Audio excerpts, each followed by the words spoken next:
اور ختم کس سے کرایا؟ ایک فری میسن مصطفیٰ کمال پاشا، چاک کر دی ترک ناداں نے خلافت کی قبا، سادگی اپنوں کی دیکھ اوروں کی عیاری بھی دیکھ۔ عیاری کس کی تھی؟ یہود کی، اور ان کے اعلی کار برطانیہ۔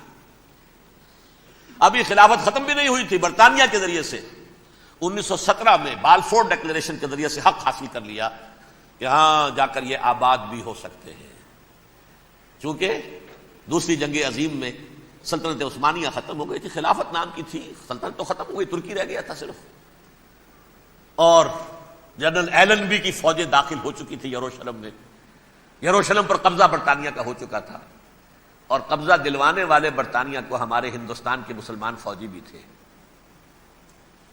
عربوں نے بغاوت کی ترکوں کے خلاف، اور انگریزوں کی فوج میں ہمارے ہندوستان کے مسلمان سپاہی بھی تھے۔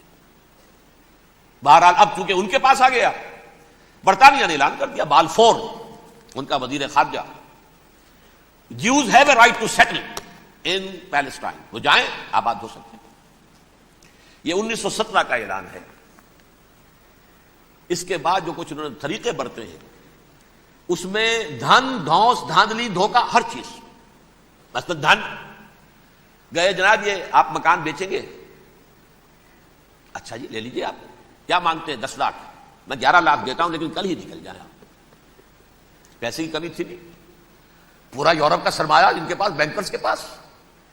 زائنسٹ موومنٹ اصل میں بینکرز کی موومنٹ تھی۔ 1897 میں جمع ہو کر انہوں نے جو پروٹوکول بنائے تھے وہ کون تھے؟ سب کے سب بینکرز تھے۔ دولت کی کمی نہیں تھی، تم 10 کی بجائے 11 لو، نکل جاؤ۔ یہ کھیت بیچتے ہو کتنے کا؟ بھائی 12 کا، ہم 13 دیتے ہیں بھائی، جلدی سے نکل جاؤ۔ یہ بھی کیا، دھن کے ذریعے سے ڈسپلیس کیا، جہاں زور چلا نکال دیا۔ اور اس کے بعد پھر جب سن 48 میں اسرائیلی ریاست قائم ہو گئی، اب اسرائیلی جو ہے عدالتوں میں استغاثے دائر کرنے شروع، یہ فلاں مکان میرے پرانے پگڑ دادا سگڑ دادا کا تھا 2000 سال پہلے، اس کے اوپر یہ قبضہ کر کے بیٹھے ہوئے، یہ میرے پاس دستاویزات ہیں۔ اچھا ٹھیک ہے، آپ نکل جائیں، یہ مکان ان کا ہے۔ اس طریقے سے انہوں نے بے دخل کیا فلسطینیوں کو، اور خود وہاں پر قدم جما کر مضبوطی سے بیٹھ گئے۔ یہ ہے کہ جو مغربی اقوام نے کیا ہے۔ اس میں سیکنڈ جو ہے رول پلے کیا ہے امریکہ نے۔ ویسٹ جو ہے اس کا نمبر 2 امریکہ تھا، اب نمبر 1 امریکہ ہے۔ اب برطانیہ کی کوئی حیثیت ہی اب نہیں ہے، لیکن سب سے بڑا وکیل جو ہے وہ وہی ہے اب بھی۔ لیکن ظاہر بات ہے کہ west white Anglo Saxon Protestants کا امام اس وقت جو ہے وہ برطانیہ، یو ایس اے۔ 1948 میں یہ قائم ہوا، اور یہاں پہ نوٹ کیجئے پاکستان 47 میں قائم ہوا ہے، اور تقریباً 9 مہینے ہیں درمیان میں، اگست 47 اور مئی یا جون 48۔ اس کا کیا مطلب ہے یہ میں بعد میں بتاؤں گا آپ کو۔ پہلی جنگ ہوئی 48 میں، عربوں نے بغاوت کی اور عرب جیت رہے تھے، اچانک پتہ نہیں کیوں عربوں نے جنگ بند کر دی۔ یہ بالکل یوں سمجھیے کہ پیرلل واقعات تھے۔ کشمیر میں ہم جیت رہے تھے، بھاگ کر نہرو پہنچ گیا یونائٹڈ نیشنز کے اندر، جنگ بند ہو گئی، ختم ہوا ایسا۔ کچھ اپنوں کی غلطی بھی تھی، کچھ قبائلیوں نے وہاں جا کر سری نگر ایئرپورٹ تک پہنچ گئے تھے، بجائے اس پر قبضہ مکمل کرنے کے لوٹ مار میں لگ گئے، اپنوں کی غلطی بھی تھی، لیکن اس کے باوجود پڑنا بھاری تھا۔ اور اگر سری نگر ایئرپورٹ پر قبضہ ہو گیا ہوتا تو سوال ہی پیدا نہیں ہوتا کہ بھارت بھی اپنی فوجیں اتار سکتا، زمینی راستہ تھا ہی نہیں۔ وہی وہاں ہوا ہے، بڑے ہی عجیب طریقے پر عرب جیت رہے تھے، اسرائیل جو ہے شکست کھا رہے تھے، عربوں نے صلح کر دی۔ کچھ مہینوں کے بعد عربوں نے دوبارہ جنگ کی۔ اتنے عرصے میں یہ اسرائیلی، یہ سب جو ہے جتنے دہشت گرد ہیں اسرائیلی، اس دور کے لوگ ہیں، وہ چاہے منیجم بیگن تھا یا کوئی اور، یہ سب کے سب اس دور کے ٹیررسٹ۔ اب انہوں نے ڈٹ کر جو مقابلہ کیا، عربوں کو شکست دی بڑی سخت۔ سن 48 میں عربوں کو شکست ہو گئی۔ سن 67 میں روس کے سکھانے پڑھانے پر جمال عبد الناصر نے حملہ کیا، بلاکیڈ کر دیا ایلات کا، بندرگاہ کا۔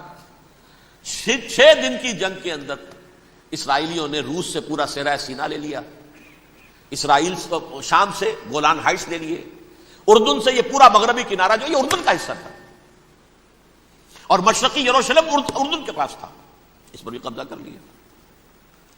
1967 کی جنگ کا نتیجہ کیا نکلا؟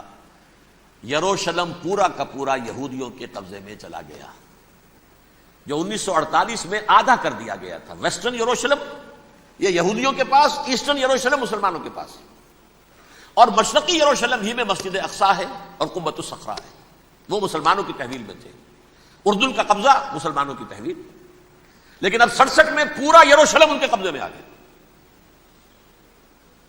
پھر بہرحال مصر نے ایک کوشش کی بدلہ لینے کی سن 73 کی جنگ میں، اور اس میں کوئی شک نہیں بڑی شجاعت کا مظاہرہ کیا۔ رمضان وار آف 1973 بارلیو لائن کراس کر لی، جسے وہ سمجھتے تھے کہ کوئی طاقت دنیا کی ہمارے اس دفاعی جو ہے لائن اس کو کراس کر نہیں سکتی، لیکن پھر جب امریکہ اپنی پوری طاقت لے کر میدان میں آ گیا ہے تو ظاہر بات ہے کہ مصر کی حیثیت امریکہ کے مقابلے میں تو کچھ نہیں تھی۔ یہ ہے میں نے جو مختصر سی تاریخ آپ کے سامنے رکھ دی ہے۔ اب جو اصل مسئلہ ہے سمجھیے، سین کیا ہے، منظر کیا ہے۔ یہ پہلو وہ ہیں بہت سے کہ جو شاید بہت سے حضرات کی نگاہوں میں نہ ہوں، باقی تو یہ تاریخ کے واقعات ہیں، اکثر لوگوں کے علم میں ہوں گے۔ یہودیوں میں بھی ایک بڑی شدید اندرونی کشاکش ہے، جیسا مسلمانوں میں کچھ مسلمان وہ ہیں جو نماز روزے کی پابندی کرتے ہیں، دین سے انہیں تعلق ہے، کچھ وہ ہیں جو نہ نماز نہ روزہ نہ کچھ، نام تو ان کے ہیں، محمد حسین ہیں، غلام علی ہیں تو صحیح، سیکولر ذہن ہے، مادی پرستی ہے، کچھ نہیں ہے کہ نہیں، ایسا ہی ان کے ہاں بھی ہے۔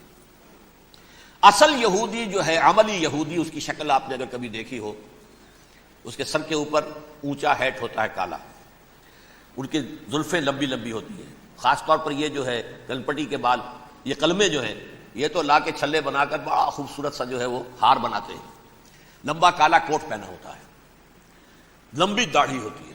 یہی وجہ ہے کہ مسلمانوں میں بھی مصر میں جس کی لمبی داڑھی ہوتی تھی، اب کچھ حالات شاید بدل گئے، وہ سمجھتے تھے یہ یہودی ہے، یعنی لمبی داڑھی یہودی رکھتا تھا، مسلمان نہیں۔ مسلمان تو عرب صرف ٹوکن داڑھی رکھتے ہیں یا شیو کرتے ہیں، یا سعودیوں کی طرح صرف کوئی نشان چھوڑتے ہیں، اللہ اللہ خیر سمجھتے۔ لمبی داڑھی شعار جو ہے یہودیوں کا ہے۔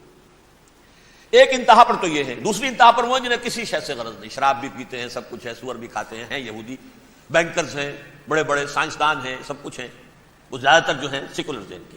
کچھ بیچ بیچ میں بھی ہے، جیسے یہ ایریل شیرون ہے، ویسے شیوڈ ہے، داڑھی تو نہیں ہے اس کے، لیکن سر پہ وہ ضرور وہ جو ہے اس کی جو ٹوپی سی آپ کو رکھی نظر آ جائے گی۔ یہ ہے درمیانی یہودی ہونے کا نشان، کہ ایک شعار انہوں نے اپنا جو ہے برقرار رکھا ہوا، وہ ایک ٹوپی چپکی ہوئی سی ہوتی ہے، وہ ٹوپی کیا ہوتی ہے پتہ نہیں، کیسے چکی رہتی ہے مجھے نہیں معلوم۔ یہ جو کشمکش ہے اس میں، جو زیادہ رائٹسٹ اور لیفٹسٹ کی کہہ لیجیے، سیکولر اور مذہبی لوگوں کی کشمکش ہے، ان کے درمیان ایک کشاکش جو ہے اس کو سمجھ لیجیے کہ وہ کیا ہے۔ ایک چیز تو ان دونوں کے درمیان قدر مشترک ہے، پوری دنیا کی مالیات پر ہم تسلط کریں گے، قبضہ کریں گے، ڈومینیٹ کریں گے، لوگوں کو ہم بنا کر رکھ دیں گے حیوان، ملٹی نیشنل کمپنیاں ہوں گی، انہی کا راج ہوگا، انہی کی حکومتیں ہوں گی، انڈسٹری انہی کے ہاتھ میں ہوگی، لوگ یا مزدوروں کی حیثیت سے کام کریں گے، یا تھوڑے سے مینیجرز ان میں سے بھی ہم لے کر کچھ تنخواہیں ان کو بھی دے دیں گے، باقی سود کے ذریعے سے ملائی ہم کھینچتے رہیں گے، مکھن ہمارے پاس آتا رہے گا۔ ورلڈ ڈومینیشن، اکنامک ڈومینیشن، یہ تو دونوں کے نزدیک متفق ہے، سیکولر بھی چاہتے ہیں اور جو مذہبی یہودی وہ بھی چاہتے ہیں۔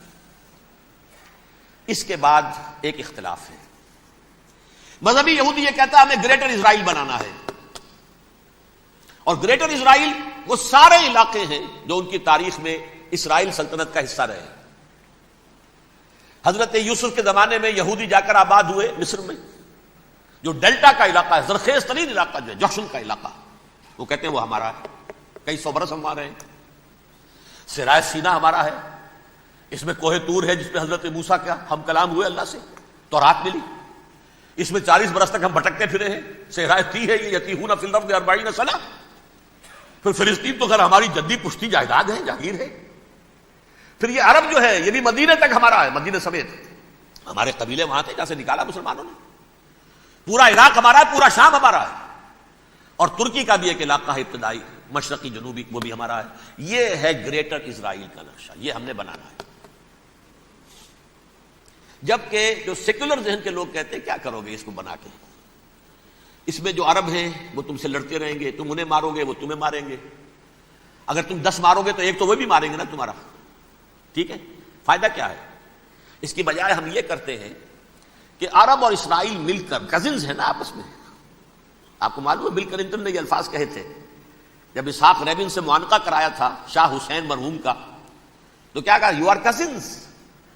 حضرت ابراہیم کے 2 بیٹوں سے نسل ہے نا، حضرت اسماعیل سے عرب ہے، حضور ہے، اور حضرت اسحاق سے یہ بنی اسرائیل ہے، کزنز ہے. You are cousins. تو ہم کزنز مل کر ایک اکنامک یونٹ بناتے ہیں، جیسے ایشیا پیسیفک ایک یونٹ بن گیا ہے، آسیان ایک یونٹ بن گیا ہے، وغیرہ وغیرہ. پورا یورپ ایک یونٹ بن گیا ہے، ایک کرنسی بن گئی ہے. ہم اس پورے علاقے کو ایک اکنامک یونٹ بناتے ہیں. پیسہ اربوں کا ہوگا، ان کے پاس بہت دولت ہے. تیل ان کا ہوگا، بہت تیل ہے ان کے پاس. مزدور ان کے ہوں گے، بڑی تعداد ہے ان کی. مینجمنٹ ہماری ہوگی، ٹیکنیکل نو ہاؤ ہمارا ہوگا، سائنسدان ہم ہوں گے. ملائی ہم کھاتے رہیں گے، چھاچھ ان کو دیتے رہیں گے. تو ہمیں آم کھانے ہیں، پیڑ گننے کی کیا ضرورت ہے؟ خام خواہ ان کی دشمنی مول لیں، زیادہ دشمنی بڑھائیں. یہ اس چھوٹے سے اسرائیل کو تسلیم نہیں کرتے، ہم گریٹر اسرائیل کو کیسے تسلیم کر لیں گے؟ یہ لہذا اس خیال کو دل سے نکال دو. یہ اختلاف ہو گیا نمبر 1، بہت بڑا اختلاف. لیکن نمبر 2، اس اختلاف میں اتفاق یہ پیدا کیا گیا. یہاں ایک بات ہم آپ کی مانتے ہیں، ہم کسی بھی پیس پروسیس میں جروشلم نہیں دیں گے ان کو، عربوں. یہ انڈیوائیڈڈ دارالخلافہ رہے گا اسرائیل کا. اور نمبر 2، مسجد اقصی اور قبۃ الصخرہ کو گرا کر 3rd ٹیمپل بنائیں گے. یہ مذہبی یہودیوں کو اتنی رشوت اگر وہ نہ دیں تو وہ ان کے ساتھ کام کرنے کو تیار ہی نہیں ہے. یہ پورا پس منظر سمجھ لیجئے. اصل میں بٹوین دی لائنز سمجھے بغیر یہ خبریں جو آپ پڑھتے ہیں. ادھر امریکہ کا معاملہ کیا ہے؟ ایک طرف وہ پشت پناہ ہے، حمایتی ہے، پروٹیکٹر ہے، محافظ ہے اسرائیل کا. اسرائیل امریکہ ہی کی آؤٹ پوسٹ سمجھ لیجئے، اسی کی ایک ریاست سمجھ لیجئے. لیکن اس کے ساتھ ہی وہ اپنی جو دنیاوی عالمی مصلحتیں ہیں، اتنی بڑی قوم عرب کی جو ہے اسے بھی دشمن تو نہیں بنانا چاہتا. ان میں بھی ماڈریٹس کو چاہتا ہے کہ رہے ماڈریٹس، یہ جو ہماری جیب میں ہے، حسنی مبارک ہو، شاہ فہد ہو، جو ہماری جیب میں ہے. ورنہ یہ کہ وہاں پر اگر زیادہ ریڈیکل لوگ آ گئے تو ہمارا ویسے ہی بیڑا غرق ہوگا. لہذا وہ جبر کرتے رہے ان پر کہ صلح کرو کوئی نہ کوئی. یہ صلح کے لیے دباؤ امریکہ کا ہے، اسرائیل نہیں چاہتا صلح، دباؤ ہے امریکہ کا. اب میں آپ کو یاد دلاتا ہوں، خلیج کی جنگ ختم ہوئی، بش، یہ باپ اس کا جو اب ہے بش، اس کا بڑا بش جو سینئر، اس کی پاپولیرٹی ریشو جو ہے 89% تھی اس وقت امریکہ کے اندر. اتنی بڑی جنگ فتح کی تھی اور چند امریکی مرے صرف. لیکن اس نے ایک موقف اختیار کیا یہود کے خلاف. $10 بلین منظور ہو چکے تھے، اسرائیل کو دیے جانے تھے نئے سیٹلمنٹس بنانے کے لیے اسرائیل میں. اس نے کہا یہ رقم میں ایشو نہیں کروں گا جب تک پیس پروسیس شروع نہیں کرتے. یہ دباؤ تھا جس کے آگے گھٹنے ٹیکنے پڑے $10 بلین کے لیے. لیکن اس کا بدلہ یہ چکایا کہ الیکشن میں ہرا دیا اسے. حالانکہ وہ ہیرو، فاتح، خلیج کی جنگ کا فاتح، 89% ریٹنگ، الیکشن میں 0. دباؤ تھا. اسی طرح بل کلنٹن کا دباؤ رہا، کسی طرح صلح کرو، کسی طرح صلح کرو، کسی طرح صلح کرو. اور اس معاملے میں یہ تسلیم کرتا ہوں، اس معاملے میں اس نے واقعتاً ایڑی چوٹی کا دور لگایا. اور یہ بھی تسلیم کرتا ہوں کہ اس کے دباؤ میں آ کر ایہود باراک جہاں تک چلا گیا تھا، اب کوئی نہیں جا سکتا. وہ آفر نہیں دے مل سکتی اب دوبارہ فلسطینیوں کو. یہ بھی میں بھول گیا آپ کو بتانا. یہ جب پروسیس شروع ہوا ہے جس کا نام تھا لینڈ فار پیس، اصول کیا دیا تھا امریکہ نے کہ دیکھو اسرائیلیوں، یہودیوں، تم نے سن 67 میں جو زمینیں ان سے چھینی تھی، جو علاقے، یہ ان کو واپس کر دو اور ان سے صلح کر لو، یہ سب تمہیں ریکگنائز کر لیں گے، جنگ ختم ہو جائے گی. صحرائے سینا دے دو، مصر تم سے صلح کر لے گا. وہ ہو گیا، انور سادات نے صلح کر لی، ریکگنائز کر لیا، صحرائے سینا واپس آ گیا. عربوں نے اسے اپنی فولڈ سے نکال دیا، عرب لیگ سے نکال دیا. شام بھی تیار رہا ہے لیکن پورا گولان ہائٹ مانگتا ہے. وہ ابھی جو پچھلے دنوں بل کلنٹن کے آخری دور میں گفتگو ہوئی تھی، اس نے کہا جتنا تم نے ہم سے علاقہ چھینا تھا سارا واپس کرو تو ہم کر لیں گے ریکگنائز. اس میں سے کچھ ایسا اسٹریٹجک امپورٹنس کا علاقہ ہے وہ یہودی کسی طور پر دینے کو تیار نہیں، لہذا صلح نہیں ہو سکی. شرق اردن سے جو علاقہ لیا تھا وہ ٹھیک ہے، وہ رکھو، اس کے اندر فلسطینی ریاست بنا دو. یہ علاقہ جو ہے فلسطینیوں کی میجورٹی ہے اس میں، تو اس کو فلسطینی ریاست بنا لو، ایک ریاست ودن ریاست ہو جائے گی، اسرائیل ریاست، فلسطینی ریاست۔ یہ ہیں 3 مین پوائنٹس۔ چوتھی بات پہ آ کر روک دیتے تھے کہ یہ پھر بعد میں سوچیں گے یروشلم کا مستقبل کیا ہوگا، یہ موسٹ سینسٹیو ایشو جو ہے یہ بعد میں سوچیں گے۔ اب جب یہ پیس ٹاک شروع ہوئے تو یاد ہے اسحاق ریبین تھا، اسے کس نے قتل کیا؟ یہودی نوجوان نے۔ یہ تم کیسے دے رہے ہو زمینیں؟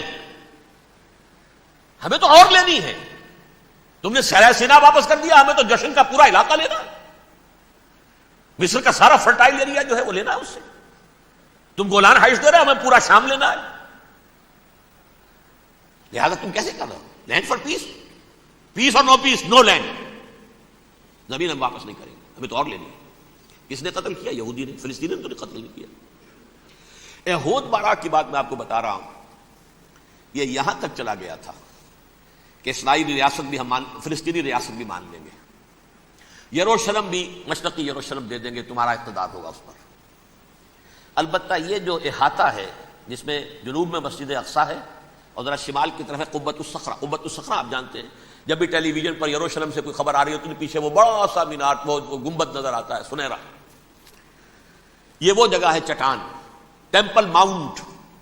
یہ پہاڑی تھی پہلے، جیسے کوہ صفا کوہ مروہ اب کیا رہ گئی ہے، کبھی پہاڑیاں تھی، یہ کوہ صفا کے اوپر چڑھ کر حضور نے نعرہ لگایا تھا ما صباحا، اب کیا ہے وہ کوہ صفا بیچارہ، وہ تو ایک چھوٹی سی علامت ہے، کچھ پہاڑیاں سے دکھائی دیتی ہے، اس کے اوپر بھی گنبد ہے۔ اسی طرح ٹیمپل ماؤنٹ ہے وہ جہاں پر کہ ہیکل سلیمانی تھا، اور وہ گرا دیا تھا رومیوں نے، مسلمانوں نے تو نہیں گرایا، لیکن پھر حضور کو معراج وہاں سے ہوا تو عبد الملک بن مروان نے وہاں پر یہ بہت بڑا گنبد بنا دیا، یہ قبۃ الصخرہ ہے۔ وہ مسجد اقصیٰ نہیں ہے، مسجد اقصیٰ اس کے علاوہ ہے، وہ جنوبی علاقے میں ایک ریکٹینگولر احاطہ ہے بہت بڑا، جس کے جنوبی علاقے کے اندر مسجد اقصیٰ ہے، اور یہ اس کے شمالی حصے۔ احود باراک نے یہاں تک آفر کر دی تھی کہ مسجد اقصیٰ کو اپنے پاس رکھ لو، لیکن یہ ٹیمپل جو ہے، یہ ٹیمپل ماؤنٹ، یہ قبۃ الصخرہ نہیں، اس لیے کہ یہ ہماری کمٹمنٹ ہے مذہبی یہودیوں کے ساتھ کہ ہم یہاں پر جو ہے ٹیمپل بنائیں گے، تھرڈ ٹیمپل، ہیکل سلیمانی کی تیسری مرتبہ تعمیر یہاں ہوگی۔ لیکن ظاہر بات ہے فلسطینی کیسے مان لیں، مسلمان کیسے مان لیں؟ یہ ہے وہ چیز کہ جس کی وجہ سے وہ سارا معاملہ ناکام ہوا۔ ویسے مجھے یقین ہے کہ اگر فلسطینی مان بھی لیتے تبھی یہودی جو ہیں جس طریقے سے اسحاق ریبین کو اس نے قتل کر دیا تھا تو یہ اس کو بھی، احود باراک کو بھی قتل کر دیتے، اور وہ کسی صورت تسلیم نہ کرتے کہ یہ یروشلم جو ہے یہ انڈیوائیڈڈ سٹی نہ رہے بلکہ ڈویژن ہو جائے اس کی، اور صرف مغربی حصہ ہمارے پاس رہ جائے اور مشرقی جو ہے عربوں کے پاس، کبھی تسلیم نہیں کرتے، مر جائیں گے۔ اب دیکھیے اس وقت شکل کیا ہے، میرا اندازہ یہ ہے کہ اب جو مذہبی یہودی ہیں ان کے صبر کا پیمانہ لبریز ہو گیا ہے، اور اب ایک مڈ وے آدمی اس وقت وہاں پر آ گیا ہے، ٹوپی والا، اگرچہ وہ پریکٹسنگ یہودی اس طرح کا نہیں ہے، داڑھی والا نہیں ہے، زلفوں والا نہیں ہے وہی کوٹ پینٹ والا، لیکن یہ کہ اوپر رکھتا ہے وہ ٹوپی۔ ایریل شرون اور انتہائی سفاک، جس نے کہ فلسطینیوں کے 2 کیمپ ایسے اڑائے تھے جیسے کہ چیونٹیوں کیا ہو لشکر اور ان کو پاؤں تلے رون دیا جائے، اس طریقے سے ختم کیا، بہت بڑا قاتل، مرڈرر، وہ وزیر اعظم ہے۔ اور اب جو ہے ان کے صبر کا پیمانہ لبریز ہو گیا ہے۔ اب ان کا فیصلہ یہ ہے کہ انہیں 3 بڑے بڑے قدم اٹھانے ہیں۔ نمبر 1 فلسطینیوں کا خاتمہ، ایتھنک کلینزنگ۔ اگر یہ فلسطینی رہتے ہیں یہاں پر تو اگر 10 ہم ان کے ماریں گے تو 2-3 یہ ہمارے مار دیں گے، تو اسرائیلی کی جان تو بہت قیمتی ہے، یہ تو خیر 1000 بھی مر جائیں تو کوئی بات نہیں، یہ تو کیڑے مکوڑے ہیں، جنٹائلز ہیں، گوئمز ہیں، یہودی وہ مر جائیں، لہذا ان کا ٹنٹا مکاؤ، اب ان کو ختم کرو۔ وہ اشتہار شاید آپ کے نظروں سے گزرا ہوگا جس میں میں نے یہ الفاظ لکھے ہیں کہ بوسنیا کی ایتھنک کلینزنگ جو ہے ماند پڑ جائے گی، اور جو کچھ ایتھنک کلینزنگ ہوئی تھی 500 برس قبل ہسپانیہ میں، اس کا نقشہ آپ دیکھیں گے دنیا میں۔ اس وقت کیا ہوا تھا، عربوں کو، مسلمانوں کو یا جلا دو، قتل کر دو، یا جہازوں میں ان کو ڈمپ کروے اور لے جا کر شمالی افریقہ کے ساحل کے اوپر اتار دو اور ڈمپ کر دو۔ ایک بچہ بھی نہیں رہنے دیا تھا ہسپانیہ میں۔ 1492 میں سقوط غرناطہ ہوا ہے، اور اس کے بعد 10 سال کے اندر اندر ایک ایک بچہ مسلمانوں کا ختم کر دیا۔ یہ ہے فیصلہ ان کا. اب بہت بڑا قدم وہ اٹھانے پر مجبور ہے. کب تک ہم رہیں گے؟ ہمارے لوگ مارتے ہیں. 16 نوجوان ہمارے مار دیے. لیکن آج گھر تھا اس میں ایک چلا گیا فلسطینی, بم اپنے جسم سے باندھ کر وہاں اڑا دیا, خود بھی اڑ گیا, 16 ان کے نوجوان اڑ گئے. لہذا یہ چیز ان کے لیے ناقابل برداشت ہے. ان کے صبر کا پیمانہ اب لبریز ہو رہا ہے. نمبر 2, انہیں بہرحال اب یہ کرنا ہے کہ مسجد اقصی کو گرائیں, قبۃ الصخرہ کو گرائیں اور ٹیمپل بنائیں. یہ انتفاضہ جو اب شروع ہوا 1 سال پہلے سے, یہ شیرون نے دورہ کیا تھا, مسجد اقصی میں گیا تھا, اور اس نے 3rd ٹیمپل کی تعمیر کے لیے ایک پتھر جو ہے بنیاد کا پتھر رکھنے کا ارادہ ظاہر کیا تھا, جس پر فلسطینی نوجوان اٹھے, وہ اینٹیں لے کر اور روڑے لے کر, اور اس وقت سے یہ سلسلہ چل رہا ہے. کتنے مارے جا چکے ہیں فلسطینی, لیکن کچھ نہ کچھ یہودی بھی مرے, اسرائیلی بھی مرے. اور جیسا کہ میں نے عرض کیا, اب ان کے صبر کا پیمانہ لبریز ہو گیا. انف از انف. اب ہم اس معاملے کو ایک دفعہ جو ہے فائنلی ختم کر دیں اور اب بنائیں گے. لہذا اب جو ہے کئی ٹن وزن کے وہ جو پتھر تیار ہو کر آگے رکھ دیے گئے ہیں کہ یہاں یہ بنیاد پڑنی ہے, اس کے اندر یہ پتھر لگے. بلکہ ایک لطیفہ بھی مجھے یاد آیا ہے, یہ کوئی 30 سال پرانی بات ہے. اس قبۃ الصخرہ کی مرمت ہوئی تھی, تو اس کے اوپر جو یہ سونے کی پتری چڑھی ہوئی ہے, یہ شاہ حسین اردن والے جو ہے, ظاہر بات ہے تھا بھی انہی کے تسلط میں, یہ انہی کی تولیت میں تھا 67 سے پہلے, اس زمانے کی بات میں کر رہا ہوں. تو انہوں نے پتہ نہیں 30 من تھا یا 30 ٹن تھا سونا جو ڈونیٹ کیا تھا اس کے اوپر یہ پتری چڑھانے کے لیے, جو بہت بڑا گنبد نظر آتا ہے پورے کے پورے ماحول کے اوپر چھایا ہوا. اس وقت یہودی اخباروں نے لکھا تھا بہت اچھا ہے, یہ سونا ہمارے کام آئے گا جب ہم اپنا ہیکل تعمیر کریں گے. کہاں جائے گا سونا؟ سونا یہی رہے گا نا, جب ہم گرائیں گے ہمیں وہ سونا مل جائے گا. اب وہ اس پر آ گئے, مزید دیر نہیں کر سکتے. تو آپ نوٹ کیجئے, number 1, ethnic cleansing of Palestinians in Israel. Number 2, demolition of the Aqsa mosque and the Qubbat al-Sakhra. Number 3, امریکہ کو الٹیمیٹم, تم اب اپنے ٹانگ درمیان میں مت لڑاؤ, اور اس کے لیے دھمکی, اگر تم نے ہمارے معاملے میں رکاوٹ ڈالی تمہاری اینٹ سے اینٹ بجا دیں گے. نیتن یاہو نے یہ کہا تھا میں واشنگٹن میں آگ لگا دوں گا. یہ انہوں نے امریکہ میں عظیم ترین دہشت گردی کر کے امریکہ کی ایڈمنسٹریشن کو, انتظامیہ کو یہ دھمکی دے دی ہے کہ باز آ جاؤ. چنانچہ میں یہ بات کہہ کے پرسوں جمعے میں اپنی مسجد دارالسلام سے نکلا, شام کو, اسی شام کو میں نے ایریل شیرون کی تقریر سن لی T V per. It is not acceptable. Don't appease the Arabs at our expense. We are not going to become Czechoslovakia. We have to depend on ourselves only and rely on ourselves only. کیا مطلب ہے اس کا؟ کس کو سنا رہا ہے؟ امریکہ بہادر, ہم تمہارے محتاج نہیں ہیں, ہم تمہارے ٹکڑے اڑا دیں گے, ٹکڑے کر دیں گے تمہارے, تم بیچ میں آؤ تو صحیح. اب اور دیکھ لو, ایک نشانی ہم تمہیں دکھا دیتے ہیں. مجھے 100% یقین ہے یہ پورا ہسٹوریکل پروسیس, اور جس جگہ یہ پہنچ گیا ہے, جس کریٹیکل پوائنٹ تک یہ پہنچ چکا ہے, یہ جو بھی حملہ ہوا ہے ورلڈ ٹریڈ سینٹر پر اور پینٹاگون پر, یہ اسرائیل کا کام ہے. اسرائیل سے کم تر کسی ادارے کے لیے ممکن ہی نہیں, اس لیے کہ اسرائیل کے ایجنٹ امریکہ کے پورے نظام کے اندر جو ہے گھسے ہوئے, موجود ہیں, ہر جگہ موجود ہیں. جیسے سرطان کا پھوڑا ہوتا ہے پورے جسم میں, وہ اپنی جڑیں جما لیتا ہے, ایسا ہے. پوری ایڈمنسٹریشن, پوری اکانومی, تمام ذرائع ابلاغ, پرنٹڈ میٹر ہو یا یہ کہ الیکٹرانک میڈیا, سب ان کے قبضے میں. ڈیفنس کا سارا معاملہ ان کے قبضے میں ہے. کوئی اور طاقت یہ کر ہی نہیں سکتی. امریکہ, اس کے سیکیورٹی کے معاملات تہ در تہ, دائرہ اندر دائرہ, اس دائرے تک 100 میل تک کوئی جہاز آ جائے گا اگر کہیں جو کہ ان آئیڈینٹیفائی ہو تو یہ ہو جائے گا, اس سے آگے تو یہ ہو جائے گا, اس سے آگے, اور وہ آ رہا ہے, چلا آ رہا ہے. پینٹاگون پر آ گیا ہے اور 1 گھنٹے بعد آیا ہے. پہلی سٹرائک جو ہوئی ہے ورلڈ ٹریڈ سینٹر, اس کے 1 گھنٹے کے بعد پینٹاگون پر آ گیا. پینٹاگون وہ تو یوں سمجھیے ان کی مملکت کا حساس ترین دفاع کا مرکز, اور اس کا 1/3 حصہ جلا کے راکھ کر دیا. انہوں نے یہ دھمکی دی ہے, لیکن اس سے ان کے پیش نظر مقاصد کیا تھے؟ 3. اس دہشت گردی کے 3 مقاصد. فوراً اس کا رخ موڑ دینا اسامہ اور اس کی القاعدہ کی طرف, امریکہ غصے میں لال بھبوکا ہو کر فوراً اقدام کرے، اور ایک طرف تو اسامہ اور ان کے ساتھ طالبان کا ٹنٹا مکا دے، اور دوسری طرف چونکہ پاکستان الائی ہے اور پاکستان کے عوام جو ہیں وہ طالبان کے ہمدرد ہیں، وہ اگر اٹھے تو ان کا بھی بیڑا غرق کرتے، ایک تیر سے دو شکار تو ادھر ہو جائیں، جو مستقبل میں انہیں خطرہ ہے۔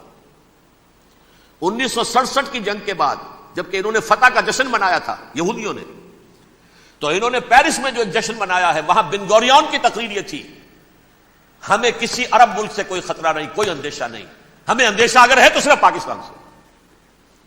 یہ ہے وہ بات جو میں نے کہی تھی، نکتہ کیا ہے، یہ سائملٹینیسلی کیوں وجود میں آئے ہیں یہ دو ملک؟ مشیت اسدی میں پاکستان کا رول یہ ہے۔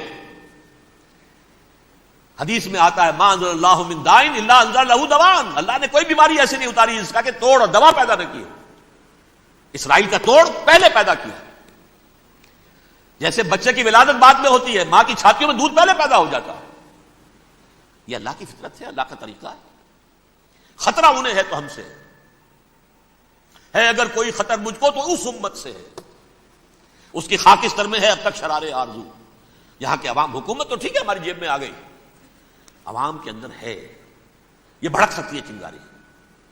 یہی وجہ ہے بار بار ان کا کہ ہم زیادہ دباؤ نہیں ڈالنا چاہتے پاکستان پر، ہمارا بہت بڑا الائی ہے، ہم بہت پیسے بھی دے دیں گے، یہ بھی کر دیں گے، وہ بھی کر دیں گے، لیکن ہم زیادہ دباؤ نہیں ڈالنا چاہتے، ڈی اسٹیبلائز نہ ہو جائے، یہاں کے عوام کہیں کھڑے نہ ہو جائے، لہذا حملہ یہاں سے نہیں، وہ ازبکستان سے کرانے کی باتیں ہو رہی ہیں۔ اندر خانے پوری سپورٹ ہے، لیکن یہ کم سے کم ظاہر نہیں ہونے دیں گے کہ کیا کچھ ہو رہا ہے، تاکہ یہاں کے عوام کے اندر وہ چنگاری جو ہے اس بارود کے اندر پڑ گئی تو یہ شاید ڈی اسٹیبلائز ہو جائے۔ لیکن ڈی اسٹیبلائز ہونے میں جہاں اس کا خطرہ ہے کہ پرویز مشرف کی حکومت ختم ہو جائے، وہاں اس کا بھی خطرہ ہے کہ پاکستان ختم ہو جائے۔ ڈی اسٹیبلائز ہونے کا مطلب کیا ہے؟ بھارت کو واک اوور دے سکتے، جاؤ اب گھس جاؤ، پولیس ایکشن کرو، یہاں اب امن نہیں رہا ہے، ہم امن قائم کرنے آ جائیں، یا یونائٹڈ نیشنز کی فوجیں KFOR آ جائے یہاں پر امن قائم کرنے کے لیے، اور ہماری جو ایٹمی صلاحیت ہے وہ تو ویسے ہی برباد ہو جائے۔ ایک چیز تو ان کے پیش نظر یہ تھی، اس میں تو اللہ تعالیٰ نے کچھ تھوڑی سی عافیت پیدا کر دی ہے۔ ان کا خیال تھا کہ غصے میں آگ بھبوکا ہو کر امریکہ جو ہے بھوکے شیر کی طرح ٹوٹ پڑے گا بس، لیکن وہاں وہ اپنے باپ کی طرح کولیشن بنانے کی فکر ہو گئی اسے۔ کولیشن بنتے بنتے تو وقت لگتا ہے، بستی بسنا کھیل نہیں، بستے بستے بستی ہے، دل کا اجڑنا سہل صحیح، بسنا سہل نہیں ظالم، بستی بسنا کھیل نہیں، بستے بستے بستی۔ کولیشن بناتے بناتے نیٹو بھی پھدکنے لگا تھا کہ ہمارے پاس انہوں نے کچھ ثبوت دیے ہی نہیں ابھی تک، کوئی کسی نے کچھ اور کہا، سعودی عرب نے بھی کہہ دیا ہمارے اڈوں سے آپ جہاز اڑا کر حملہ نہیں کریں گے وغیرہ وغیرہ۔ اس چکر میں ایک وقت نکل گیا اور دوسرے فوراً ہی ان پر آیا ہو گیا، یہ تو ہمارے ساتھ کیا ہی اسرائیل نے ہے۔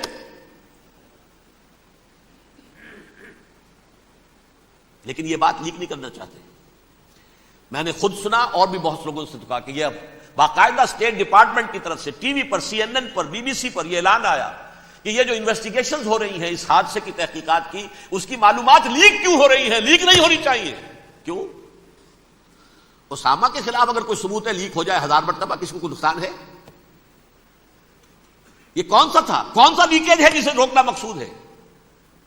وہ تو ہمارا متمنا ہے، ہمارا بیٹا ہے، وہ کر رہا ہے، اس گھر کو آگ لگ گئی گھر کے چراغ سے۔ But they have given a message to the United States of America, ہمارے راستے میں اب مت آنا، ہم پر دباؤ نہ ڈالنا، don't appease the Arabs at our expense. یہ الفاظ ہیں شیرون کے، ان کی خوشامد، ان کو خوش کرنا، ان کو پسند کرنا، ان کو راضی کرنا ہماری کوشش پر۔ جیسے سلوواکیہ کے اوپر قبضہ جو ہے جرمنی کا ہٹلر کا تسلیم کر کے تم نے اس کو بڑھاوا دے دیا تھا اس وقت، ایسے ہی تم چاہتے ہو ہمیں بھی سلوواکیہ بنا دینا، ہم نہیں بنے۔ یہ ہے اصل میں صورتحال۔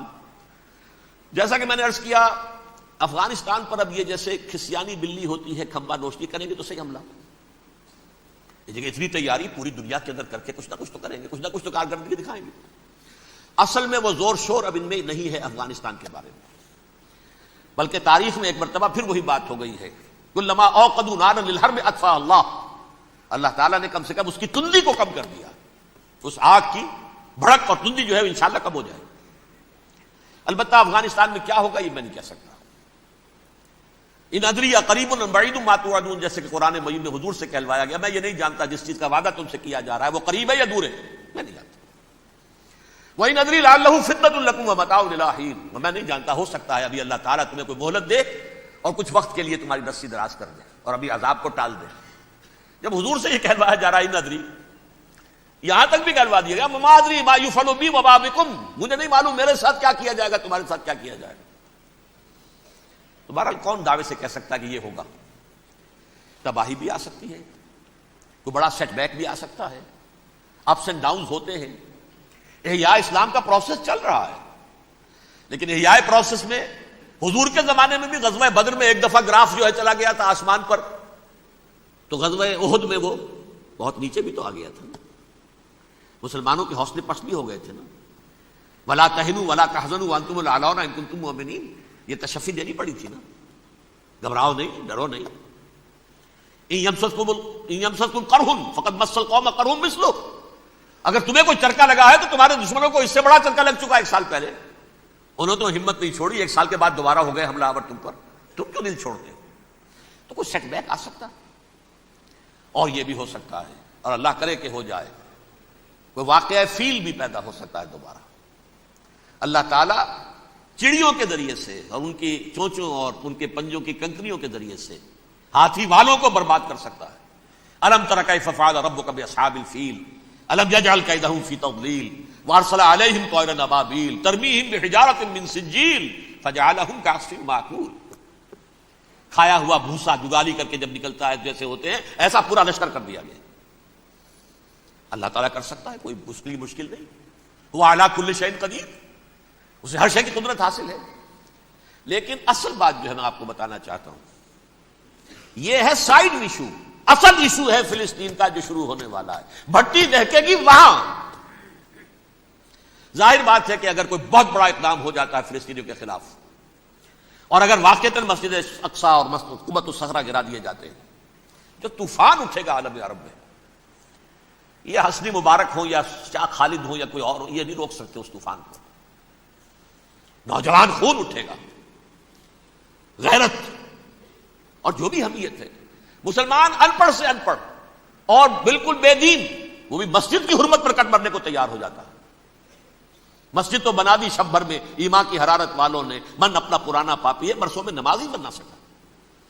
وہ چاہے کانپور کی مسجد سے مسلمانوں نے جانے دی ہے، چاہے وہ شہید گنج کی مسجد تھی مسلمانوں نے جانے دی ہے، چاہے نماز نہ پڑھتے ہو، لیکن یہ جو حرمت اور یہ جو حمیت اور یہ غیرت ہے، اس سے جو طوفان اٹھے گا یہ ہوگا اس ملحمۃ العظما، اس کی طرف پیش رفت ہو رہی۔ کتاب الملاحم سے احادیث کے حوالے سے یہ جن جنگوں کا حوالہ دیا حضور نے، پیشن گوئی کی ہے، اس کا نقطہ آغاز تھا خلیج کی جنگ۔ صدام حسین نے اسے کہا تھا یہ مدر آف وارز ہے، ام المحارب، یہ ایک جنگ نہیں ہے۔ اس کا نقشہ بھی حدیث میں موجود ہے، پیشن گوئی موجود تھی، اس وقت بھی ہم نے شائع کی تھی۔ لیکن اس میں جو جنگ اب ہونے والی وہ الملحمۃ العظما۔ ملحمہ کسے کہتے ہیں؟ لحم گوشت کو کہتے ہیں، اور قصائی کی دکان کو عربی میں ملحم کہتے ہیں، جہاں گوشت کے ٹکڑے کیے جاتے ہیں۔ آج کل مشینوں سے ہوتے ہیں، اب جو ہے وہ ہاتھ سے چھریوں سے نہیں ہوتے، لیکن ٹکڑے ہو رہے ہوتے ہیں، جسموں کے چیتھڑے اڑ رہے ہوتے ہیں۔ ملحمہ، یہی لفظ استعمال کیا تھا حضرت سعد ابن عبادہ نے رضی اللہ تعالی عنہ یوم فتح مکہ۔ ان کے دل میں تھا کہ اب ہم انتقام لیں گے ان عربوں سے، ان قریش سے۔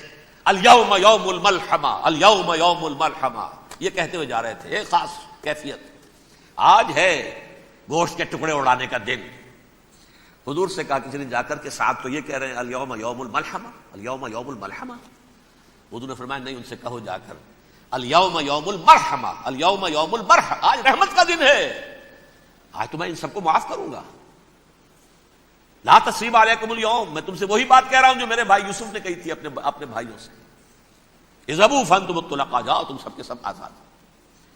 وہ ملحمہ ہے جس کو کہ حضور نے حضرت معاذ بن جبل رضی اللہ تعالی عنہ کی روایت ہے، اس میں سے جو ابو داؤد میں روایت آئی ہے اس میں الملحمۃ العظما، عظما مؤنث ہے اعظم کا۔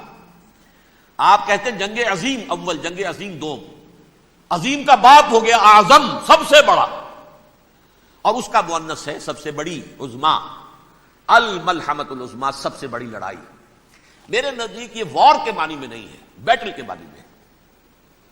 انگریزی میں یہ دو لفظ علیحدہ ہیں، وار، بیٹل۔ وار سالوں کو محیط ہوتی ہے، بیٹل کسی ایک خاص جگہ پر جو لڑائی ہوتی ہے اس کو کہتے ہیں۔ حضور کے اور قریش کے درمیان 6 سالہ وار تھی، جنگ تھی، لیکن battles, battle of Uhud, battle of Badr, یہ بیٹلز تھی، لڑائیاں تھی۔ تو عظیم ترین جنگ شاید اس اعتبار سے نہ ہو جیسے کہ ورلڈ وار 1 اور ورلڈ وار 2، یعنی اس کی وسعت کا اتنا معاملہ نہیں اور طوالت کا نہیں، لیکن جو لڑائی جو ہے بیٹل ہونی ہے، جس کو کہ یہ لوگ، یا چونکہ میں نے کہا تھا شروع میں کہ سرما ہے میری آنکھ کا خاک حجاز و ہول قدس، نیو ٹیسٹمنٹ کی آخری کتاب ہے the Book of Revelation, Revelation of Saint John, اس میں آرمگیڈون کہا گیا ہے اسے۔ ہر مجدون، یہ عبرانی لفظ ہے، ہر کہتے ہیں اونچی جگہ کو، سطح مرتفع، مجدون میگیڈو، میگیڈو ایک وادی ہے، مرتفع، وادی مرتفع، یہ ہے واقع لبنان، اسرائیل اور شام کے درمیان جو ٹکڑا، جو ٹرائنگل بنتی ہے، یہ ہے، یہاں پر بڑی جنگ لڑی جائے گی، اور یہ جنگ صلیب ہوگی، جو کہا ہے بش نے، یہ جنگ صلیب۔ سیکنڈ ملینیم شروع ہوئی تھی تو پہلی صلیبی جنگ ہوئی تھی، تھرڈ ملینیم شروع ہوا ہے، یہ سیکنڈ صلیبی جنگ ہے، یہ کروسیڈ ہے۔ اور میں اس مرتبہ امریکہ گیا تھا تو پہلی مرتبہ مجھے وہاں ایک رسالہ ملا ٹرمپٹ نام کا، یہ امریکہ کے جو بہت ایکسٹریمسٹ قسم کے پروٹیسٹنٹس ہیں، یہ ان کا رسالہ ہے، اور ان کے بارے میں اب کہا جا رہا ہے وہ کرسچین زائنسٹ ہیں۔ آپ شاید پہلی مرتبہ یہ لفظ سن رہے ہوں، زائنسٹ تو ہم سمجھتے ہیں یہودیوں کو، کرسچین زائنسٹ وہ ہیں جو ہیں تو عیسائی پروٹیسٹنٹس ہیں، لیکن اسرائیل کے وہ حمایتی یہودیوں سے بڑھ کر ہیں۔ یہ میری کسی پہلی تقریر میں شاید بہت سے حضرات کو یاد آ جائے، میں نے کہا تھا 4 سال پہلے ہمارا تنظیم اسلامی کا ایک کنونشن ہوا تھا ہوسٹن میں، امریکہ کا جنوبی علاقے کا شہر ہے۔ ایک سیشن اس میں ہم نے رکھا تھا انٹرفیتھ، ایک عیسائی کو بلایا تھا، ایک یہودی بہت بڑا وہاں کا عالم ہے اس کو بلایا تھا۔ اس یہودی عالم نے، ڈاکٹر وشوگراڈ، جو وہاں کی یونیورسٹی میں پروفیسر ایمیریٹس ہے، اس نے کہا تھا کہ یہ اسرائیل کی تو سپورٹ کر رہے ہیں عیسائی، ہم تو نہیں کر رہے۔ جو پریکٹسنگ یہودی ہیں وہ زیادہ اسرائیل کے حق میں نہیں تھے، یہ تو سن 67 کے بعد انہوں نے اسرائیل کو تسلیم کیا ہے، وہ تو منتظر تھے کہ ہمارا مسیحا آئے گا تو اس کی قیادت میں جنگ کریں گے، جیسے شیعہ منتظر تھے کہ مہدی موعود آئیں گے تو پھر ہم کچھ کریں گے۔ وہ امام خمینی نے کہا بھائی جب وہ آئیں گے آ جائیں گے، لیکن ہم کچھ راستہ تو صاف کریں ان کے لیے۔ زائنسٹ نے آگے بڑھ کر ریاست قائم کر لی، اور جب یروشلم پر بھی پورا قبضہ کر لیا، تب جو ہے در حقیقت مذہبی یہودی جو ہے پھر انہوں نے اپنایا ہے، اون کیا ہے، اور نئے سیٹلمنٹس جو بھی بنے ہیں وہاں پر اسرائیل میں، اس میں اکثر و بیشتر مذہبی یہودی آیا، اور بروکلن کے علاقے سے سب سے بڑھ کر آئے ہیں، جو امریکہ میں نیو یارک کا ایک جنوبی علاقہ ہے، بہت بڑا یہودیوں کا بہت بڑا گڑھ ہے۔ نیو یارک کو جیو یارک بھی کہا جاتا ہے، وہ تو اصل میں مرکز جو ہے وہ تو یہودیوں کا ہے۔ اس حوالے سے وہاں پر جو کرسچن زائنسٹ کہلاتے ہیں وہ اسرائیل کے یہودیوں سے بھی بڑھ کر کہیں سپورٹ کریں۔ بہرحال اس دوسری صلیبی جنگ کا معاملہ جو میں کہہ رہا تھا، ٹرمپٹ نامی رسالہ، اس کا ایک مضمون ہے دی لاسٹ کروسیڈ۔ اب یہ آخری کروسیڈ ہے جو شروع ہونے والا ہے۔ میں تو حیران ہوں کس قدر کھل کے وہ باتیں کرتے ہیں۔ رومن کیتھولکس کو وہ کہتے ہیں کہ یہ شیطان ہے، یہ پوپ شیطان ہے، یہ یورپ کو اس نے جمع کیا ہے کرسچینٹی کی بنیاد پر، اور اس میں زیادہ تر کیتھولکس ہیں۔ آپ کو معلوم ہے برطانیہ بڑی مشکل سے شامل ہوا ان کے ساتھ، اس لیے کہ وہ پروٹیسٹنٹ کا سردار تھا، ابھی پوری طرح نہیں ہے۔ یورپ جو ہے وہ رومن امپائر دوبارہ یہ کھڑی کر رہا ہے، اور در حقیقت یہ جو ہے یہودیوں سے بھی چھیننا چاہتے ہیں اسرائیل کو اور فلسطین کو، اور مسلمانوں سے بھی، اور یہ وہی کروسیڈ جو تھے اربن ثانی کے، اس کی تیاری کر رہے ہیں تاکہ وہاں پر عیسائی حکومت قائم ہو جائے، کیتھولکس کی، پوپ کی حکومت قائم ہو جائے، جیسے ایسٹ تیمور میں کر دی۔ ایسٹ تیمور میں کون سی حکومت بنی ہے؟ رومن کیتھولک، رومن کیتھولک اسرائیل میں بنے، تاکہ یہ سارے مقامات مقدسہ جہاں اسرائیل پیدا ہوئے، بیت حضرت مسیح پیدا ہوا، بیت لحم کہاں ہے؟ وہی ہے کہ نہیں؟ جہاں سے ریزریکشن ہوا ان کے خیال میں وہ کہاں ہے؟ وہیں پر ہے کہ نہیں؟ بڑے بڑے گرجے ان کے وہی ہیں۔ تو اس اعتبار سے ان کا کہنا یہ ہے یہ لاسٹ کروسیڈ کی تیاری ہو رہی ہے، یہ کیفور، اور ان کا کہنا یہ ہے یہ پوری طاقت نیٹو کی جو ہے، یہ پہلے جرمنی سے لائی گئی بوسنیا، انہوں نے خود وہاں جنگ کروائی، انہوں نے خود وہاں پر ایتھنک کلینسنگ کروائی، پھر خود مصالحت کے لیے آ گئے، پھر کوسوو میں انہوں نے خود آگ بھڑکائی۔ یہ میں نہیں کہہ رہا، یہ وہ ٹرمپٹ رسالہ امریکہ سے چھپنے والا پروٹیسٹنٹس کا رسالہ ہے جو یہ کہہ رہا ہے۔ پھر انہوں نے کوسوو کے اندر کروایا، اور پھر وہ وہاں پر پیس فورس کی حیثیت سے آ گئے۔ اب وہ میسیڈونیا میں کروا رہے ہیں اور وہاں داخل ہو گئے ہیں. اگلا قدم ان کا سائپرس ہوگا. سائپرس میں ترکوں کو اور وہ گریکس کو لڑائیں گے اور وہاں آ جائیں گے, وہاں سے ایک چھلانگ لگائیں گے اور یہ فلسطین میں پہنچیں گے, اور یہ وہاں پر ایک رومن امپائر, اپنی پرانی رومن امپائر کی طرح کی رومن کیتھولک ریاست قائم کرنا چاہتے ہیں. تو وہاں امریکہ کے عیسائیوں میں بھی کوئی ایک طبقہ نہیں ہے. کیتھولکس بھی ہے, کیتھولکس زیادہ نہیں ہے ہمدرد, لیکن اب تابع ہو چکے ہیں. اسحاق ریبین نے جب یہ پیس ٹاک شروع ہوئی تھی, آپ کو یاد ہوگا شاید, کہ جب وہ آیا تھا واشنگٹن سے واپس فلسطین اسرائیل, تو پہلے روم میں رکا for an audience with the Pope, اور پوپ کو اس نے ایک مرتبان سا پیش کیا تھا, حضرت سلیمان علیہ السلام کے زمانے کا مرتبان, اور کہا تھا دیکھیے 3000 برس تک ہم نے اس کی حفاظت کی ہے, اب یہ میں آپ کے حوالے کر رہا ہوں. اس کے بعد سے پوپ جو ہے بالکل رام ہو گیا, اور وہ عیسائیوں کے ساتھ اور یہودیوں کے ساتھ ان کا پورا معاہدہ ہو. اب پورا عیسائی ورلڈ جو ہے ویسے تو مجموعی یہودیوں کے شکنجے میں ہے. البتہ ان کے اندر بھی جھگڑے ہیں. جو وہاں پر وائٹ کرسچن ملیشیاز ہیں وہ ایکسٹریمسٹ ہیں کیتھولکس. ان کے نزدیک دشمن نمبر 1 یہودی, دشمن نمبر 2 مسلمان, دشمن نمبر 3 جو یورپ میں کالے ہیں, ایفرو امریکن, چاہے وہ عیسائی ہو گئے ہوں, کوئی بھی ہو. یہ 3 دشمن ہیں جن سے انہوں نے کلینز کرنا ہے, صاف کرنا ہے ان کے خیال کے مطابق امریکہ کی سوسائٹی کو. اولاً یہود, پھر مسلمان, اور پھر یہ جو کالے ہیں. لیکن دوسری طرف پروٹیسٹنٹس کے اندر ایکسٹریمسٹ وہ ہیں جنہیں کہا جا رہا ہے یہ کرسچین زائنسٹ ہیں, یہ اسرائیل کے اسرائیل سے بڑھ کر سپورٹرز ہیں. بہرحال یہ اب جنگ ہوگی, اس کا نتیجہ کیا نکلے گا یہ تو اللہ ہی جانتا ہے. اب میں آخری بات کی طرف آ رہا ہوں. آخری نتیجہ تو جو بھی کچھ اپس اینڈ ڈاؤنز آئیں گے, تلک الایام نداولها بین الناس, آخری نتیجہ ڈراپ سین وہ یہ ہوگا کہ اللہ کے دین کا بول بالا ہوگا, اور پوری دنیا پر محمد کے لائے ہوئے دین صلی اللہ علیہ وسلم کی حکومت قائم ہوگی. وہ گویا قیامت کی تمہید ہوگی, اس کے بعد بس قیامت آئے گی, کیونکہ مقصد کائنات, تخلیق کائنات پورا ہو جائے گا. پوری مخلوقات کے اندر مقصد تخلیق, کلائمیکس آف کریشن محمد الرسول اللہ صلی اللہ علیہ وسلم, دین کی تکمیل محمد الرسول اللہ صلی اللہ علیہ وسلم.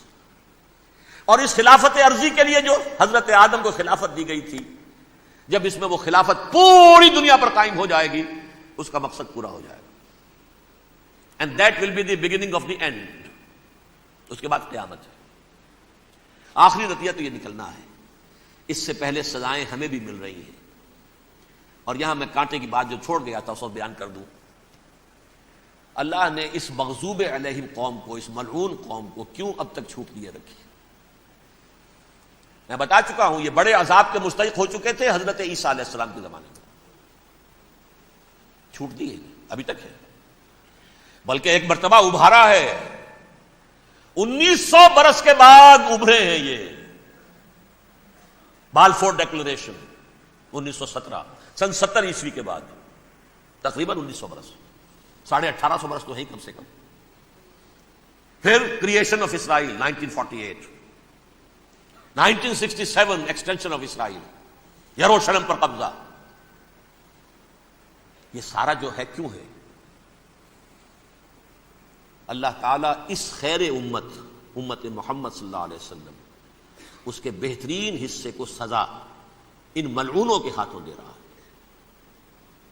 کیوں؟ جو جرم انہوں نے کیا تھا وہی ہم نے کیا. انہوں نے اللہ کی کتاب کو پیٹھ کے پیچھے پھینکا. نبذ فریق من الذین اوتوا الکتاب کتاب اللہ وراء ظہورہم, ہم نے اپنی پیٹھوں کے پیچھے پھینکا کہ نہیں؟ کولونیل رول سے آزاد ہوئے, کہیں اسلامی قانون نافذ کیا, کہیں اسلامی نظام قائم کیا. تو جو جرم ان کا تھا وہی ہمارا ہے, اور ہم خیر امت ہیں, اور ہمارے میں سے خیر ترین عرب ہیں.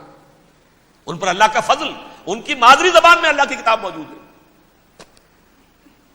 پھر انہوں نے اللہ کے دین کو پیٹھ دکھائی. جو ملک آزاد ہوا کولونیل رول سے, یا اس نے قبلہ کر لیا اپنا ماسکو کی طرف, یا کر لیا واشنگٹن کی طرف. کسی نے مکے کو قبلہ بنایا. یہ بدترین سزا ہے. ویل للعرب من شر قد اقترب. اور ترمذی شریف میں تو یہاں تک روایت ہے من اقتراب الساعۃ ہلاک العرب، قیامت کے قرب کی ایک نشانی یہ بھی ہوگی کہ عرب ہلاک ہو جائیں گے۔ ایک حدیث میں الفاظ آتے ہیں کہ حضور نے جب کہا یہ ہوگا یہ ہوگا یہ ہوگا یہ بربادی آئے گی، تو کسی زوجہ محترمہ نام میں بھول رہا ہوں، انہوں نے پوچھا کہ عرب اس دن کہاں ہوں گے؟ فرمایا العرب یومئذ قلیل، بہت کم ہوں گے۔ آخری خاتمہ ہونا ہے یہود کا حضرت مسیح علیہ السلام کے ہاتھوں، وہ عذاب جو 2000 برس تک ان سے ٹلا رہا وہ آئے گا، اور ان کے رسول ہی کے ہاتھوں آئے گا۔ لیکن اس سے پہلے مسلمانوں پر یہ عذاب آ رہا ہے، ہولوکاسٹ کے درجے کا عذاب آئے گا، آ رہا ہے۔ البتہ ہم پاکستانی اس میں یوں سمجھ لیجئے کہ وہ تو خبریں موجود ہیں احادیث میں، وہاں تو جو ہونا ہے ہونا ہے۔ اتنے انسان مریں گے، اتنے انسان مریں گے کہ ایک پرندہ جو ہے اڑتا چلا جائے گا، وہ نہیں چاہے گا کہ نیچے اترے تو کسی لاش پر اترے، اسے جگہ نہیں ملے گی زمین خالی کر کہیں اتر سکے، تھک ہار کر گرے گا، مرے گا تو بھی لاش کے اوپر گرے گا۔ یہ الفاظ ہے حضور صلی اللہ علیہ وسلم، الملحمۃ العظمیٰ الملحمۃ الکبریٰ۔ یہ لاسٹ کروسیڈ، ٹرمپٹ اخبار نے، میں اس کا فوٹو اسٹیٹ بھی کبھی آپ کو دکھا دوں، ویسے میرے ساتھ ہے وہ رسالہ ٹرمپٹ، دی لاسٹ کروسیڈ، اس کی تیاری ہو رہی ہے۔ وہ الملحمۃ العظمیٰ اور ملحمۃ الکبریٰ جو ہے وہ آنے والی ہے۔ ابن ماجہ میں کبریٰ کہا ہے، اکبر کا مؤنث کبریٰ، ملحمہ کبریٰ سب سے بڑی جنگ، اور ملحمہ عظمیٰ سب سے عظیم جنگ، یہ ہوگی اور بہت جلد ہوگی۔ اب آخری بات یہ عرض کر رہا ہوں، کریں کیا؟ کچھ کریں بھی کہ نہیں؟ پہلا کام تو یہ ہے کہ اصل زندگی آخرت کی زندگی ہے۔ دنیا میں تباہی بربادی آ بھی جائے، آخرت بچ جائے، پہلا کام یہ ہے کہ ہر شخص توبہ کرے، لیکن توبہ توبۃ نصوح، توبہ کی تسبیح نہیں، آیہ کریمہ کا ختم نہیں، لاکھ مرتبہ لا الہ الا انت سبحانک انی کنت، اس سے کچھ نہیں ہوتا۔ توبہ یہ ہے اپنی معاش کے اندر جھانکیے، اپنی معاشرت میں جھانکیے، جہاں جہاں اسلام کے خلاف کچھ نظر آئے پھینک دیجیے، نکال کر کاٹ دیجیے، بے پردگی ہے نکالیے، آپ کی کمائی میں کوئی حرام کا عنصر ہے ختم کیجیے، توبہ کیجیے، ابھی کیجیے، عملی توبہ۔ فرائض کی ادائیگی میں کوتاہی ہو رہی ہے، ابھی شروع کیجیے، اللہ کے دین کے غلبے کے لیے جد و جہد، ان صلاتی و نسکی و محیایا و مماتی للہ رب العالمین لا شریک لہ وبذالک امرت وانا اول المسلمین، بڑھیے آگے۔ اگر میرے اور آپ کے کیے کچھ نہ ہوا تب بھی کم سے کم میری اور آپ کی آخرت تو بچ جائے گی، عاقبت تو بن جائے گی۔ اخروی عذاب، سب سے بڑا عذاب، دائمی عذاب، اس سے ہم بچ جائیں۔ دوسرا کام ہے اجتماعی توبہ۔ اجتماعی توبہ کیسے ہوگی؟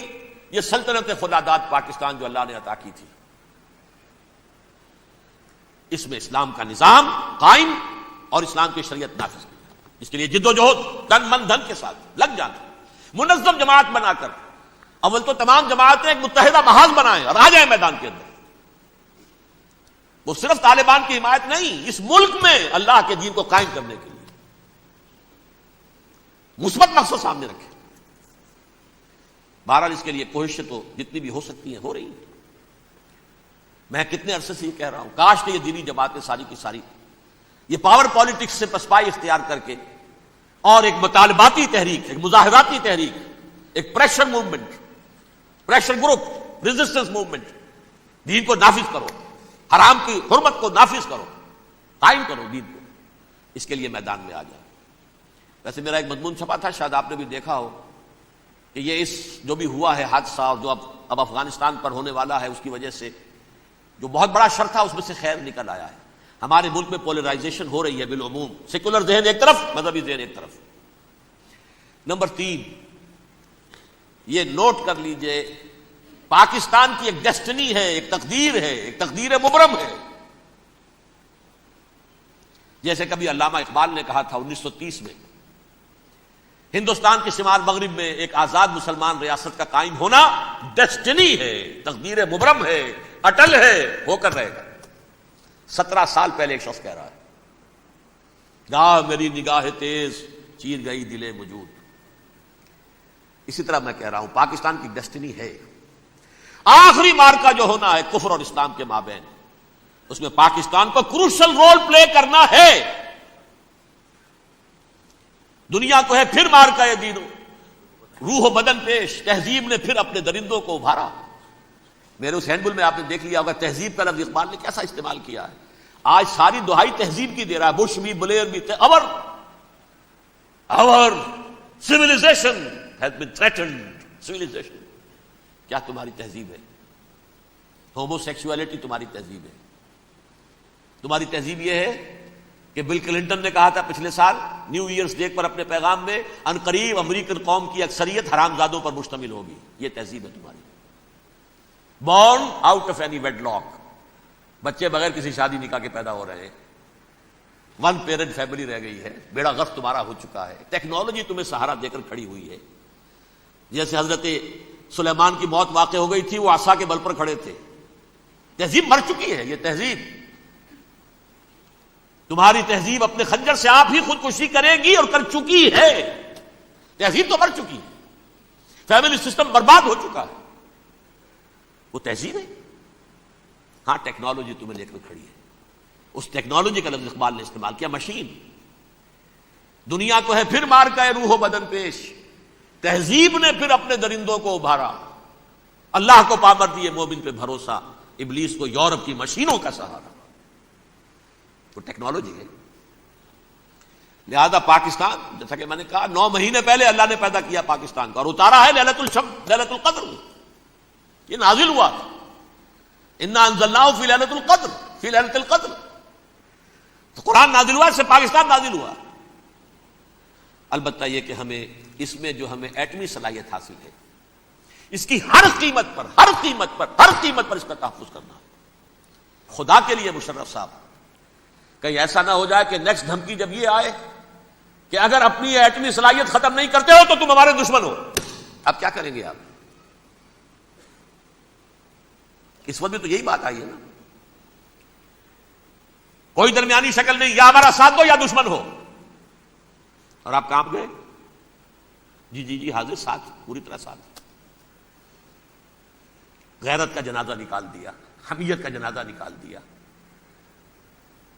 عدل اور انصاف کے مسلمہ تقاضے پامال، جرم کا ثبوت کہیں ہے نہیں۔ آج بھی برطانیہ کہہ رہا ہے کنونسنگ ثبوت نہیں ہے، برطانیہ کہہ رہا ہے نہیں ہے، اس کے بنیاد پر کوئی مقدمہ دائر نہیں کیا جا سکتا۔ اور پرویز مشرف صاحب کو پتہ نہیں کیا دکھایا ہے انہوں نے کہ وہ تمہاری واقعتاً جو ہے قابل اطمینان ہے۔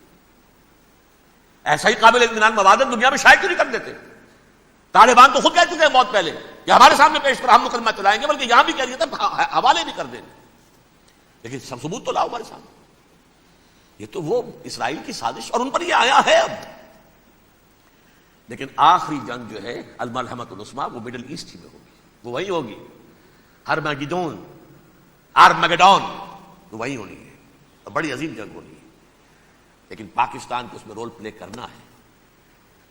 حضور نے فرمایا ایک مشرقی ملک سے فوجیں جائیں گی جو حضرت مہدی کی حکومت قائم کریں گی عرب میں، اور خراسان سے سیاہ عالم لے کر فوجیں نکلیں گی جو حضرت مسیح کے ساتھ کھڑے ہوں گی اور یروشلم واپس لیں گے۔ یروشلم پہلے کھویا عربوں نے، 1099 عیسوی میں کھویا، اور 1187 میں 88 برس بعد عرب نہیں واپس لے سکے، کردوں نے لیا، صلاح الدین ایوبی نے لیا۔ اب 1967 میں پھر عربوں نے کھویا، واپس نہیں لے سکتے عرب، واپس لیں گے خراسان سے چلنے والے جھنڈے۔ افغانستان اس کا ہارٹ ہے، ہارٹ آف خراسان۔ حضور کے زمانے میں جو ملک بڑا خراسان تھا، اس کا دل یہ ہے۔ پاکستان کا بھی ایک حصہ اس کا حصہ ہے، مالاکنڈ ڈویژن، یہ اس خراسان کا حصہ ہے۔ ایران کا بھی ایک علاقہ اس کا حصہ ہے، خراسان کے نام سے صوبہ ہے شمال مشرقی کونے پر، وہ بھی اس کا حصہ ہے۔ اور یہ جو ریاستیں ہیں، جو ٹرک ریاستیں جو آزاد، یہ بھی اس کا حصہ ہے۔ یہ ایک ملک تھا خراسان عظیم، خراسان بزرگ کہتے ہیں ایرانی اس کو، the greater Khorasan of the days of the prophet صلی اللہ علیہ وسلم۔ اور اس کے ہارٹ میں، اس لیے اسامہ نے کہا تھا کہ میں تو اب آ کر خراسان میں بیٹھ گیا ہوں، یاد ہوگا یہ بیان، اللہ نے مجھے خراسان میں پہنچا دیا، اسی حدیث کی طرف حوالہ دیا تھا۔ بہرحال اس کی حفاظت ہمیں کسی بھی اپنی جان سے بڑھ کر کرنی ہے۔ پاکستان داؤ پر لگ جاتا تو لگ جائے، بچانے والا اللہ ہے، لیکن یہ کہ کم سے کم ہماری جو ایٹمی صلاحیت ہے، جو امانت ہے ہمارے پاس پوری امت مسلمہ کی، اس کو کوئی غضب نہیں پہنچنے دیں گے۔ اور نمبر 4، جو مدد بھی آپ کر سکیں اس وقت اپنے افغان بھائیوں کی، اپنا اظہار رائے کرے پاکستان کی حکومت کے موقف کے خلاف، ڈٹ کر کرے. سرکاری سطح پر انہوں نے ریلیز نکال دی ہے، آپ عوامی سطح پر آئیں، میدان میں آئیں، اظہار تو کریں، بولیں تو صحیح. گونگے تو نہ بن کر بیٹھ رہے. گونگے بن کر بیٹھے رہیں گے تو آپ شریک ہوں گے حکومت کے ان تمام کاموں کے اندر، آپ کی شمولیت سمجھی جائے گی، ابیٹمنٹ ہوگی آپ کی. آئیں تاکہ اپنا اشتراک ظاہر کریں، لاؤڈلی کریں، جو آئے آئے، ہر سے بعد آباد. بس اسی پر میں اپنی گفتگو کا اختتام کر رہا ہوں. اقول قولی ھذا واستغفر اللہ لی ولکم ولسائر المسلمین والمسلمات.